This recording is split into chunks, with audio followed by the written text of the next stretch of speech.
Today marks Africa Day. Every 25th of May, countries on the continent reflect on the gains, challenges and future prospects. The Organization of African Unity, now known as the African Union, was formed 55 years ago. It was intended to support freedom fighters and liberate African nations. Annual celebrations focus on African nations' independence. This year, they are being held at the African Union headquarters in Ethiopia's capital, Addis Ababa. Speeches are expected from Rwandan President Paul Kagame, Prime Minister of Ethiopia Abiy Ahmed, and the chairperson of the AU Commission, Moussa Faki Mahamat. This year's theme is the fight against corruption. Well, in line with this year's theme of fighting corruption on the continent, Zimbabwe's President Emerson Mnangagwa has set up a special anti-graft unit. Let's take a look at what it's doing to tackle this scourge. President Emerson Mnangagwa's crusade against corruption that has already seen the establishment of anti-corruption courts is set to go a notch higher with a special unit reporting directly to him. The move is seen as further evidence of a departure from the previous administration's half-hearted approach to dealing with a cancer that has permeated all facets of the society. We now have the special anti-corruption courts, the anti-corruption unit at the police, and the president himself. You know, when you have anti-corruption stance or talk coming from above, it shows a level of political will. This unit will bolster existing corruption-fighting agencies which have bemoaned their failure to go after high-ranking, untouchable officials and also their lack of capacity to investigate sophisticated white-collar crime. But some are worried about the new unit, especially where it's housed. For any effective anti-corruption strategy or mechanisms to work, there needs to be a level of independence, especially independence of the judiciary. Like the Constitution itself makes mention of the separation of powers between the legislature, the executive, and the judiciary. Observers fear the creation of the crack team falls outside the provisions of the law. The Constitution is very clear about the powers of the president and also the manner in which anti-corruption activities must be conducted. There is an anti-corruption commission in terms of the Constitution. There is a prosecutor general, a national prosecuting authority in terms of the Constitution. There is also the police service that is set up.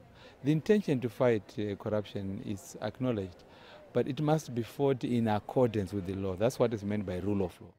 Despite the concerns, the renewed stance towards corruption has been commended, and the president's efforts welcomed as giving impetus to the fight. Farai Mwakutuya, CGTN, Harare, Zimbabwe. All right, so let's discuss this further. And we're joined from South Africa by youth activist Vivian Onano, who is a member of the UN Women Global Civil Society Advisory Group. From Cairo, we have Ayat el-Tawy, a journalist at Al Ahram Online. And here in studio, we have Judy Gitao. She is a human rights lawyer with Equality Now. Thank you all for joining us. And Judy, let's begin with you. So this year's theme, we're talking about winning the war against corruption. And this, of course, comes as Kenya is smack in the middle of a large-scale corruption scandal. What needs to be done to effectively tackle this vice? Well, Panina, it's clear that we have a comprehensive legal framework in the country. So the issue lies with the investigation and prosecution of issues, because once investigation and prosecution takes place, then it'll deter persons from wanting to engage. And I know it sounds rather simplistic, but it is the crux of the matter, I think. Right. Vivian, let me come to you. South Africa too has been grappling with graft in high places. Is there indication that the country could be winning the war against corruption? Thank you so much for having me on the show. Happy Africa Day. When it comes to the case of South Africa, and we've seen with the new transition government right now with President Cyril Ramaphosa, the moment he got into power as the president of South Africa, his first commitment boldly was to fight corruption in state institutions, state-owned enterprises, and in the private sector. So the intention is there, but it's going to take a while for South Africa to actually get rid of corruption, because it's in the people, it's the systems, it's the people in power right now. So yes, the president has the intention, good intentions to get rid of corruption, but it's also going to take some time for us to get rid of it in the in the institutions and the systems that are in place that have actually been manipulated for different people to benefit from government and state-owned resources. Ayat, coming to you, what's the prevalence of corruption in Egypt and what is being done to keep the vice in check?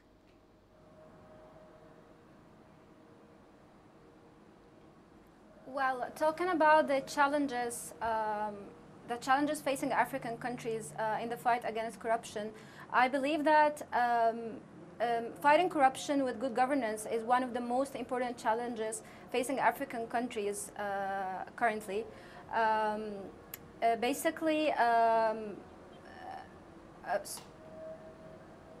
Fighting corruption with good governance is the most important challenge because without reforms to dismantle financial, political, and social structures that perpetuate corruption that has long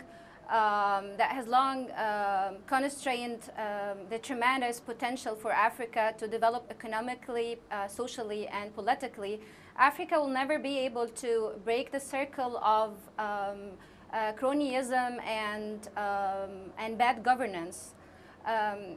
Also, another very important challenge is the perception of government corruption, which basically make or allow terrorist or extremist groups to appear attractive or legitimate to citizens who citizens craving stability and progress.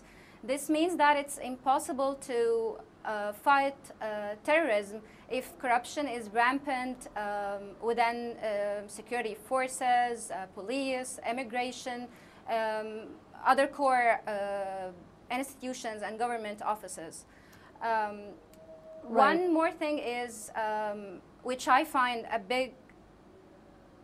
Right, let me just pick it up from there, Judy, what Ayat is talking about, because she's brought up a very, I would say a very important point, talking about Africa's progress in development and a myriad or a cocktail of challenges. So we're talking about challenges in the continent, but do we have homegrown solutions to these challenges that are deterring Africa's growth? We certainly do, Penina, and let's just start with the new leadership of the African Union in terms of fighting corruption. We have President Kagame of Rwanda setting up a robust team that is looking at the barriers to social economic progress. If that's not developing solutions towards corruption, I don't know what is. Secondly, we have the equivalent of the what the African governance architecture within the AU is developing, is putting blocks to what we call illicit financial flows, highlighting where these illicit flows are most beneficial and therefore finding out the faces behind the illicit flows, and subsequently coming back to what it is I had said initially, which is investigation and prosecution. And once this is done, I think things should be fine. The second thing, if I may throw that in, is that there's need for incentives for people to whistleblow on some of these things. I mean, where we have legislation that protects whistleblowers across the continent, really, then and even shall we say policies that have been developed that are at the AU level and therefore traverse the entire continent, then whistleblowers will be encouraged to highlight some of these issues, and therefore certainly investigation and prosecution of these issues will take place. All right, so Vivian, what needs to be done to ensure Africa does not lag behind when it comes to charting a prosperous future?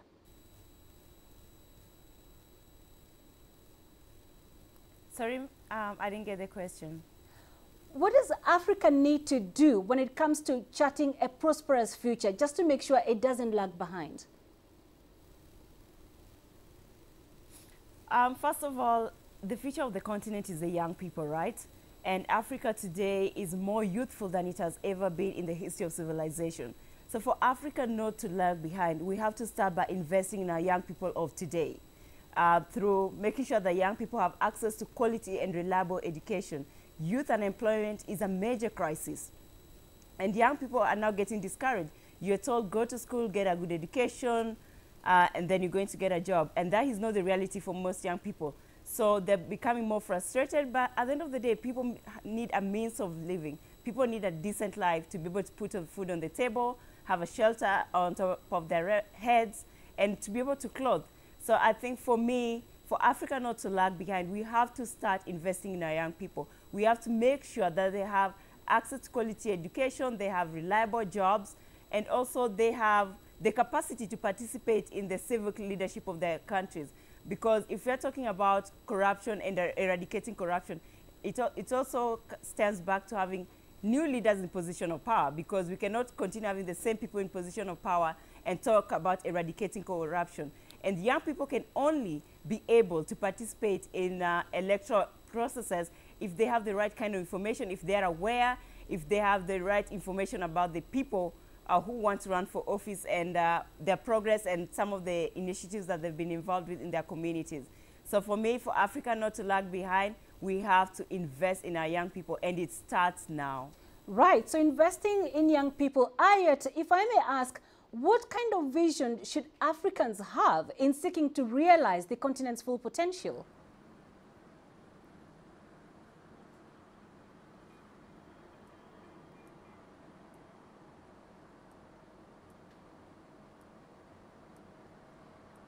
Ayat, if you can hear me, the question I'm asking is, what kind of vision should Africans have in seeking to realize Africa's full potential?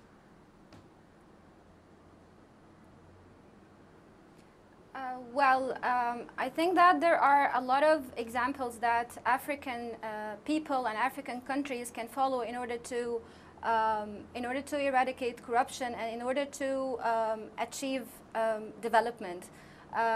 We've seen that, for example, in a lot of countries that have that are ranked among the least corrupt countries. New Zealand, for example, was ranked the least corrupt country in the world in 2018, according to Transparency International's Corruption Perception Index. And that was credited to a lot of measures the government has taken, including new bribery offenses, fast-tracking anti-money laundering reforms, reviewing extradition laws.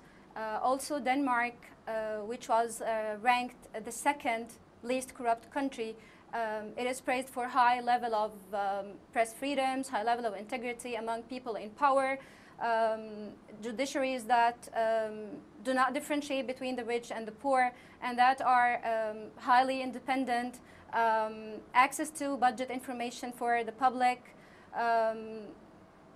Finland as well presents a very good and effective anti-corruption model where it shows no tolerance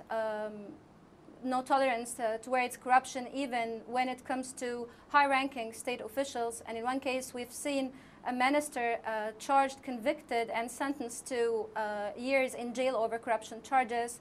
The country also offers high salaries for high-ranking officials to guarantee integrity.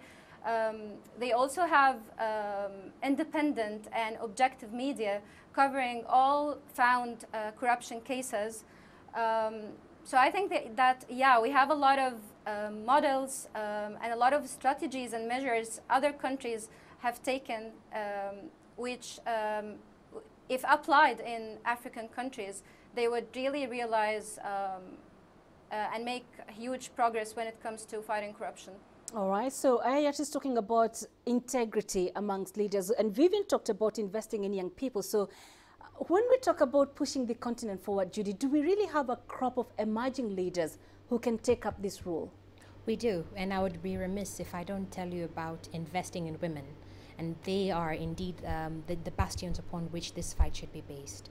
Because when there is no integrity and accountability in our systems, it's women who suffer the most. So empowering women and empowering youth, enough for them to be whistleblowers and to hold the state accountable and to push for the accountability of these issues. All right. Well, great conversation, Judy. Thank you very much for joining us. We had in studio Judy Gitau, a human rights lawyer with Equality Now. In South Africa, we had Vivian Onano, who's a member of the UN Women Global Civil Society Advisory Group, and in Cairo, Ayat el-Tawy, a journalist at Al Ahram Online. Thank you all for joining us.